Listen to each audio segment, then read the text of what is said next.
નમસ્કાર મિત્રો, હું રાજેશ ભાસ્કર આપ સૌનું યુટ્યુબમાં આપણી આ ચેનલ પર સ્વાગત કરું છું. મિત્રો, આજે આપણે તારીખ 1 ઓગસ્ટ 2026ના કેટલાક મોસ્ટ ઇમ્પોર્ટન્ટ કરંટ અફેર અને અગાઉની પરીક્ષામાં પૂછાયેલા કેટલાક ઇમ્પોર્ટન્ટ પ્રશ્નો વિશે ડિટેલમાં ચર્ચા કરીશું, જે આપને આવનારી પરીક્ષા માટે ખૂબ જ ઉપયોગી સાબિત થશે. તો મિત્રો, આપ આ ચર્ચા સાથે જોડાઈ રહેજો અને વિડીયોને પહેલેથી લઈને છેલ્લે સુધી પૂરેપૂરો જોવાનો આગ્રહ રાખજો. તો ચલો મિત્રો, શરૂ કરીએ. શરૂઆત કરતા પહેલા જણાવી દઉં કે જો તમારે આપણી આ યુટ્યુબ ચેનલને સબસ્ક્રાઇબ કરવાનું બાકી હોય તો ચેનલને સબસ્ક્રાઇબ કરજો, નોટિફિકેશન બેલ આઇકોનને પ્રેસ કરીને. અને જો તમને વિડીયો પસંદ આવે તો વિડીયોને લાઇક કરજો, પરંતુ વિડીયોને શેર કરવાનું ના ભૂલતા. તમારા જેટલા પણ મિત્રો જેઓ કોમ્પિટિટિવ એક્ઝામની તૈયારી કરી રહ્યા છે એ બધા મિત્રો જોડે આ વિડીયોની લિંકને અત્યારે શેર કરો, તમે જે તે સોશિયલ મીડિયા એપ્લિકેશન વાપરતા હોય એમાં. ચલો તો શરૂઆત કરીએ. સૌપ્રથમ જોઈશું અગાઉની પરીક્ષામાં પૂછાયેલા સામાન્ય વિજ્ઞાનના પ્રશ્નો, જેના જવાબો તમારે મને કમેન્ટ બોક્સમાં લખીને જણાવવાના છે. વિડીયોના લાસ્ટમાં જ્યારે હું તમને આ દરેક પ્રશ્નના જવાબ જણાવું ત્યારે તમારે ચેક કરવાનું છે કે તમે આપેલા પ્રશ્નોના જવાબમાંથી કેટલા પ્રશ્નોના જવાબ સાચા છે. અને જેટલા પણ પ્રશ્નો જવાબ સાચા હોય એનો આંકડો તમારે કમેન્ટમાં લખવાનો કે 10માંથી આટલા સાચા છે. ડેઇલી જીકે ટેસ્ટમાં આપણે રોજ 10 પ્રશ્નો પૂછીએ છીએ, એમાંથી 5 પ્રશ્નો સામાન્ય વિજ્ઞાનના હોય છે. બાકીના જે 5 પ્રશ્નો છે એ ગુજરાતના ઇતિહાસના છે. તો તમે તમારા આન્સર આપો નીચે કમેન્ટ બોક્સમાં, અને હું આજના કરંટ અફેરનો પ્રથમ પ્રશ્ન છે એની શરૂઆત કરું છું. પ્રથમ પ્રશ્ન છે કે રાજ્ય સરકારના બોર્ડ કોર્પોરેશનને 2 હેક્ટર સુધીની જમીન ફાળવણી માટે કલેક્ટરશ્રીની નવી જે નાણાકીય સત્તા મર્યાદા છે એ કેટલી કરવામાં આવી છે? તો જવાબ આવશે 1 કરોડ. કેટલી કરવામાં આવી છે? 1 કરોડ. તો રાજ્યમાં ઇઝ ઓફ ડુઈંગ બિઝનેસ અને વહીવટી પ્રક્રિયાને સરળ બનાવવા મુખ્યમંત્રી ભૂપેન્દ્ર પટેલે સરકારી જમીન ફાળવણી માટે જિલ્લા કલેક્ટર અને જિલ્લા વિકાસ અધિકારી એટલે કે ડીડીઓ એમની નાણાકીય સત્તા મર્યાદામાં મોટો વધારો કર્યો છે. જિલ્લા કલેક્ટરની જે વધારેલી સત્તાઓ છે, તો રાજ્ય સરકારના બોર્ડ કોર્પોરેશન એમાં 2 હેક્ટર સુધીની જો સત્તા મર્યાદા જે પહેલા 15 લાખ હતી અત્યારે 1 કરોડ કરી છે. કેન્દ્ર સરકારના વિભાગો 1 હેક્ટર સુધીની હોય જમીન તો સત્તા મર્યાદા એ પણ 15 લાખ હતી એ 50 લાખ કરી દીધી છે. રહેણાંક હેતુ સરકારી કર્મચારીઓ એમાં પણ વ્યક્તિગત તો 1 લાખથી વધારીને 20 લાખ કરી દીધી છે. સહકારી ગૃહ નિર્માણ મંડળીઓ એમાં સત્તા મર્યાદા 6 લાખથી વધારીને 50 લાખ કરી છે. વ્યાપારિક હેતુ હરાજીથી સત્તા મર્યાદા 1 લાખથી 5 લાખ કરી છે. આ ઉપરાંત સરકારી ગોડાઉન હોય, અન્ય સંસ્થાઓ હોય તો એના માટે સત્તા મર્યાદા 3 લાખથી વધારીને 15 લાખ કરવામાં આવી છે. જિલ્લા વિકાસ અધિકારી શ્રી એટલે કે ડીડીઓ છે એમની જે વધારેલી સત્તાઓ છે, તો વ્યક્તિગત રહેઠાણ હોય તો એમાં 20,000થી 1 લાખ રૂપિયા કરી દીધી છે. સહકારી ગૃહ નિર્માણ મંડળીઓની વાત કરીએ તો સત્તા મર્યાદા 1.5 લાખથી વધારીને 7.5 લાખ કરાઈ છે. દૂધ મંડળીઓ, સહકારી ગોડાઉન, ગ્રામીણ ગ્રીડ તો એમાં સત્તા મર્યાદા 20,000થી વધારીને 1 લાખ કરાઈ છે. મુખ્ય ફાયદાઓ જુઓ તો સ્થાનિક કક્ષાએ જ નિર્ણય લેવાતા વહીવટી પ્રક્રિયા ટૂંકી બનશે, ગાંધીનગર જવું નહીં પડે. બાકી પહેલાં કેવું કે સપોઝ આજે સત્તા મર્યાદા છે ઓછી હતી ત્યારે એની કરતાં વધારે રકમની જો કોઈ જમીન હોય તો એના માટે જે પરમિશન લેવી હોય તો એના માટે શું કરવું પડતું? ફાઇલને ગાંધીનગર મોકલવી પડતી હતી. તો સરકારી અને ઔદ્યોગિક પ્રોજેક્ટ ઝડપથી શરૂ થશે, જેનાથી રોજગારીને વેગ મળશે. કોણ છે અમદાવાદ જિલ્લાના જિલ્લા કલેક્ટર? નામ ખબર હોય તો જણાવો. દર વર્ષે વિશ્વ સ્તનપાન સપ્તાહ ક્યારે મનાવવામાં આવે છે? તો 1થી લઈને 7 ઓગસ્ટ. ઓકે.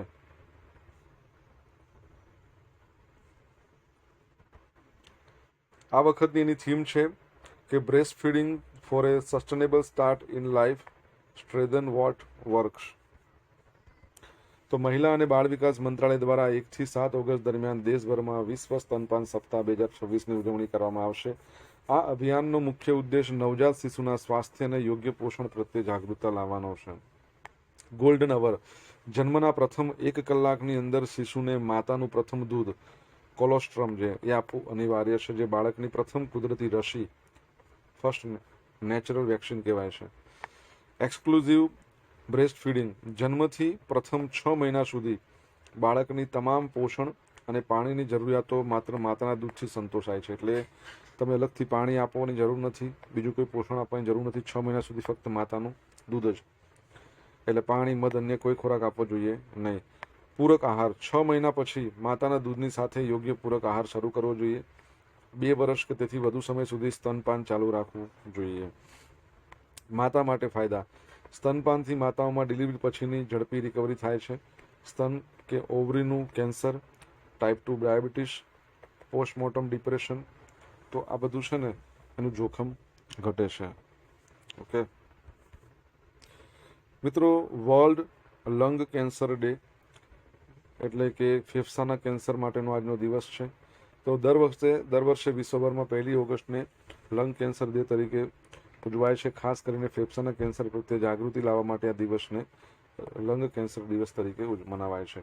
આ ઝુંબેશ સૌપ્રથમવાર 2012માં International Association for the Study of Lung Cancer અને American College of Chest Physician સાથે મળીને Forum of International Respiratory Society દ્વારા આયોજિત કરવામાં આવી હતી. અને આ તે વિશ્વની એ પ્રકારની સૌથી મોટી સંસ્થા છે. ફક્ત જે કેન્સર, ફેફસાનું કેન્સર હોય એને સમર્પિત હોય. તમને ખબર છે કેન્સર દિવસ આપણે મનાવીએ છીએ, કઈ તારીખે મનાવીએ છીએ? ખ્યાલ હોય તો જણાવો. ફેફસાની કોશિકાઓ અનિયંત્રિત રીતે વૃદ્ધિ કરી ગાંઠનું સ્વરૂપ ધારણ કરે ત્યારે ફેફસાનું કેન્સર કહેવાય. ફેફસાના કેન્સરનો 85% કેસ તમાકુના સેવન, ધૂમ્રપાન એવા હાનિકારક વ્યસનોને કારણે થાય છે. ધૂમ્રપાન એ સીધા અગત્યના કારણ હોવા છતાં અન્ય વ્યક્તિ દ્વારા કરવામાં આવતા ધૂમ્રપાનના ધુમાડાના સંપર્ક, એસ્બેસ્ટોસ, રેડોન ગેસ આવા પર્યાવરણીય પ્રદૂષકો એ પણ રોગને વધુ જીવલેણ બનાવવામાં મહત્વની ભૂમિકા ભજવે છે.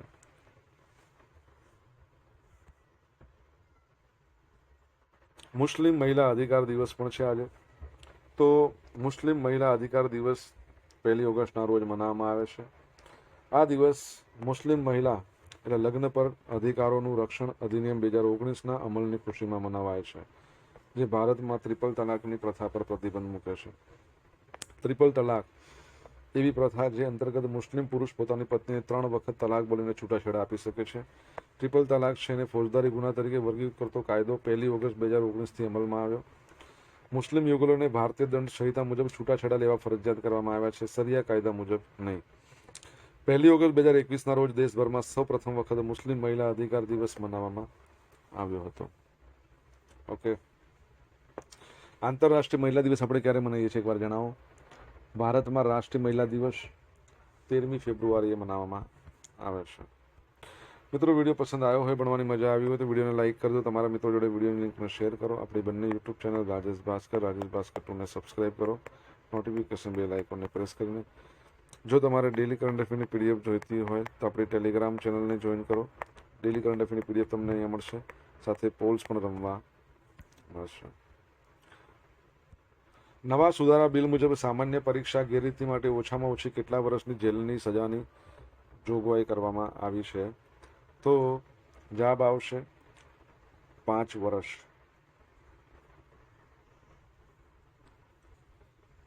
તો લોકસભા બાદ હવે રાજ્યસભા દ્વારા પણ જાહેર પરીક્ષા અનફેર મીન્સ નિવારણ સુધારા વિધેયક 2026 એટલે કે પબ્લિક એક્ઝામિનેશન અમેન્ડમેન્ટ બિલ 2026ને મંજૂરી આપી દેવામાં આવી છે. સંસદના બંને ગૃહોમાં પસાર થઈ ગયા બાદ બિલ હવે રાષ્ટ્રપતિની મંજૂરી માટે મોકલવામાં આવ્યું છે. મુખ્ય સુધારાઓ અને જોગવાઈઓ: કડક સજા. ગેરરીતિ માટે સજા પહેલાં 3 વર્ષ હતી, હવે 5 વર્ષ કરી છે. બરાબર છે, એટલે ઓછામાં ઓછી 5 વર્ષથી લઈને વધારેમાં વધારે 10 વર્ષ સુધીની સજા રહેશે. ભારે દંડ. પરીક્ષામાં છેતરપિંડી કરનાર માટે દંડની રકમ 10 લાખથી વધારીને 50 લાખ સુધી કરવામાં આવી છે. સર્વિસ પ્રોવાઇડર કંપની પર કડક પગલાં. જો કોઈ કંપની કે એજન્સી પેપર લીકમાં દોષિત જણાશે તો દંડ 5 કરોડ સુધી અને પરીક્ષાઓ યોજવા પર પ્રતિબંધ 4 વર્ષથી વધારીને 8 વર્ષ. શું છે? 5 કરોડ સુધીનો દંડ છે કંપનીઓ અથવા એજન્સીઓને, અને પરીક્ષા પણ યોજી નહીં શકે 8 વર્ષ સુધી. સંગઠિત ગુનાઓ, એના માટે સજા તો ઓછામાં ઓછી 7થી લઈને 10 વર્ષ સુધી, અને દંડ કેટલો? પહેલાં 1 કરોડ હતો, હવે 10 કરોડ કર્યો છે. ફાસ્ટ ટ્રેક તપાસ અને ટ્રાયલ. તપાસ 2 મહિનામાં પૂર્ણ કરવી ફરજિયાત છે. ચાર્જશીટ ફાઇલ થયાના 3 મહિનામાં ટ્રાયલ પૂરી કરવામાં આવશે. વિશેષ ફાસ્ટ ટ્રેક કોર્ટ એ પણ સ્થાપવામાં આવશે. તમને ખબર છે આપણે ભણ્યા હતા તો એનટીએની પરીક્ષા સુધારણા ટાસ્ક ફોર્સ છે એના અધ્યક્ષ કોને બનાવવામાં આવ્યા છે? તમને ખ્યાલ હોય તો તમે જણાવી શકો છો. તમને હિન્ટ આપી શકું છું. ઇન્ફોસિસના સહસ્થાપક છે. જુલાઈ 2026માં રાષ્ટ્રીય લઘુમતી આયોગના અધ્યક્ષ તરીકે કોની નિયુક્તિ કરવામાં આવી છે? તો હરજીતસિંહ ગ્રેવાલ. શું છે? હરજીતસિંહ ગ્રેવાલ. તો 16 જાન્યુઆરી 2026ના રોજ કેન્દ્રીય લઘુમતી બાબતોના મંત્રાલય દ્વારા આના મંત્રી કોણ છે? તમને ખ્યાલ છે? જો કેન્દ્રીય લઘુમતી બાબતો છે એનું જે આયોગ છે એ આયોગનો જે એક્ટ હતો એ 1992નો હતો, પણ આયોગની સ્થાપના 1993માં થઈ. તો ભાજપના પંજાબમાં વરિષ્ઠ ભાજપ નેતા હરજીતસિંહ ગ્રેવાલને રાષ્ટ્રીય લઘુમતી આયોગના નવા અધ્યક્ષ તરીકે નિમણૂક કરવામાં આવી છે. ઇકબાલસિંહ લાલપુરા છે એમનો કાર્યકાળ એપ્રિલ 2025માં પૂરો થયા બાદ આ પદ ખાલી હતું. આ સાથે જ મુનવરી બેગમને ઉપાધ્યક્ષ અને ગ્લેન ઈ સૌજા ટિકલોને સભ્ય. આપણે યાદ રાખજો. રાષ્ટ્રીય લઘુમતી આયોગ વૈધાનિક સંસ્થા છે જેની સ્થાપના રાષ્ટ્રીય લઘુમતી આયોગ અધિનિયમ 1992 હેઠળ કરવામાં આવેલી અને એ બંધારણીય સંસ્થા નથી. આયોગમાં એક અધ્યક્ષ હોય છે, એક ઉપાધ્યક્ષ હોય છે, કેન્દ્ર સરકાર દ્વારા નિયુક્ત કરાયેલા સભ્યો હોય છે. હરજીતસિંહ ગ્રેવાલનો કાર્યકાળ પદ સંભાળ્યાથી જે તારીખ છે ત્યાંથી 3 વર્ષનો રહેશે. કાર્યો: આ આયોગ સૂચિત લઘુમતી સમુદાયના હિતોનું રક્ષણ કરે છે, તેમની ફરિયાદોની તપાસ કરે છે, લઘુમતીઓના કલ્યાણ માટે કેન્દ્ર સરકારને નીતિ વિષયક સલાહ આપે છે. તો લઘુમતી સમુદાયો ભારતમાં કયા છે સૂચિત? ભારતમાં મુસ્લિમ, ખ્રિસ્તી, શીખ, બૌદ્ધ, પારસી, જૈન આ સમુદાયો લઘુમતી તરીકે સૂચિત કરવામાં આવ્યા છે. ઓકે.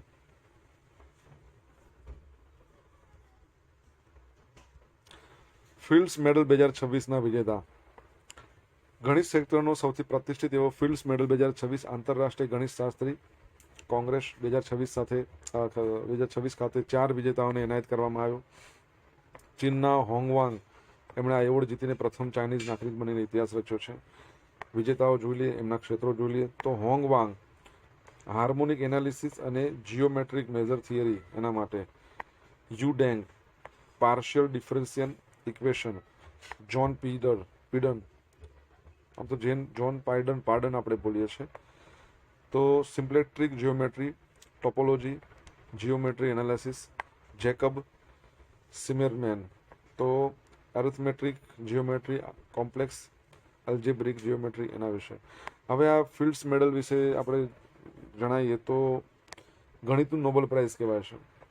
ગણિતનું નોબેલ પ્રાઇઝ કહેવાય છે આને. દર 4 વર્ષે ઇન્ટરનેશનલ મેથેમેટિકલ યુનિયન દ્વારા આપવામાં આવે છે. દર 4 વર્ષે, યાદ રાખજો. 40 વર્ષથી ઓછી ઉંમરના ગણિત શાસ્ત્રીઓને જ આપવામાં આવે છે. તમને ખબર હોય તો શાસ્ત્ર રામાનુજ પુરસ્કાર 2025 આપણે ભણ્યા. હવે આ પુરસ્કાર છે ને એ 32 અથવા 32 કરતાં ઓછી ઉંમરના ગણિત શાસ્ત્રીઓને આપવામાં આવે છે, કેમ કે આપણા ભારતના મહાન ગણિત શાસ્ત્રી શ્રીનિવાસ રામાનુજન એમનો અવસાન 32 વર્ષની વયે થયું હતું. બરાબર છે.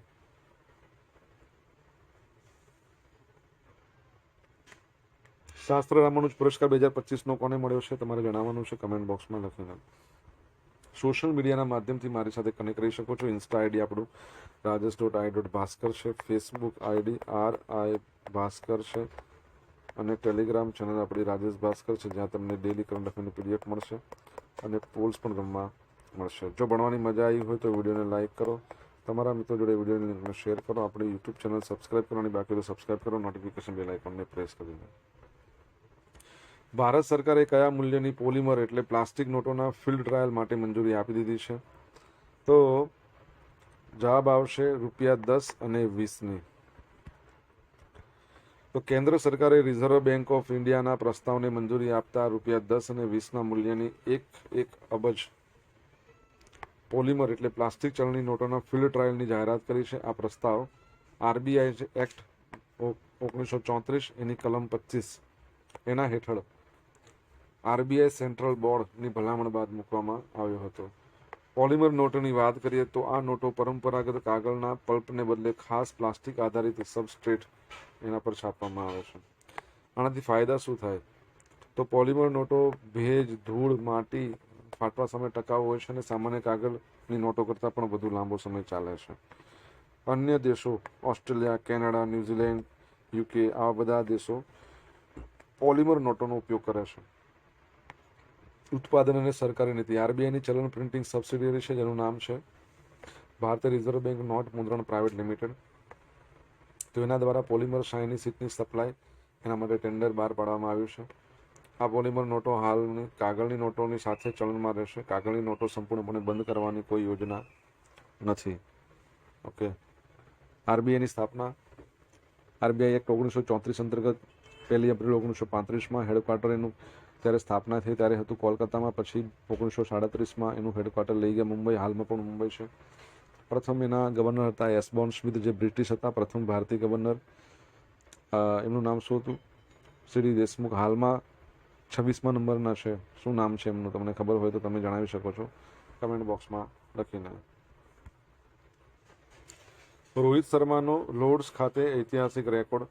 તો ભારતીય કેપ્ટન રોહિત શર્માએ 19 જુલાઈના રોજ લંડનના લોર્ડ્સ ગ્રાઉન્ડ પર પોતાની 34મી વનડે સદી ફટકારી ઇતિહાસ રચ્યો.